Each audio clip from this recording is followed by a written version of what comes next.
സമർപ്പണം എന്ന കഥയുടെ തുടർഭാഗം. പിറ്റേന്ന് മുതൽ ഗൗതം നഴ്സറിയിൽ പോയി തുടങ്ങി. സാധാരണക്കാരായ കുഞ്ഞുങ്ങളോടൊപ്പമുള്ള പുതിയ സാഹചര്യം അവന് വളരെ വേഗം പരിചിതമായി. അങ്ങനെ കുട്ടികളെ നോട്ടവും സ്കൂളിൽ പോക്കും ഒരു വിധത്തിൽ ശരിയായി. ഇടയ്ക്കൊക്കെ പനിയും മറ്റസുഖങ്ങളും വരുന്നത് ഓർക്കുമ്പോൾ നീലാംബരിക്ക് പേടിയാണ്. ആദ്യ ദിവസങ്ങളിൽ ഒരുപോലെ കണ്ണടയ്ക്കാനാവില്ല. മാത്രമല്ല ആശുപത്രിയിൽ ദിവസങ്ങളോളം കയറിയിറങ്ങണം.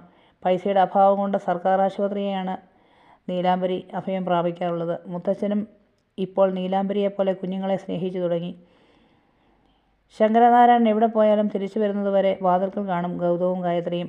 ശങ്കരനാരായണൻ്റെ കയ്യിലൊരു പൊതി കാണും, കുഞ്ഞുങ്ങൾക്കായി. അങ്ങനെയൊക്കെ ഒരുവിധം ജീവിതം സന്തോഷത്തോടെ മുൻപോട്ട് പോയിക്കൊണ്ടിരുന്നു. നീലാംബരിക്ക് ക്ലാസ് ഇല്ലാത്തപ്പോൾ എന്തു പണി കിട്ടിയാലും പോകും, ഞായറാഴ്ച ഒഴികെ. കാരണം ഞായറാഴ്ച നഴ്സറിയില്ല, കുഞ്ഞുങ്ങൾ വീട്ടിൽ തനിച്ചാകും.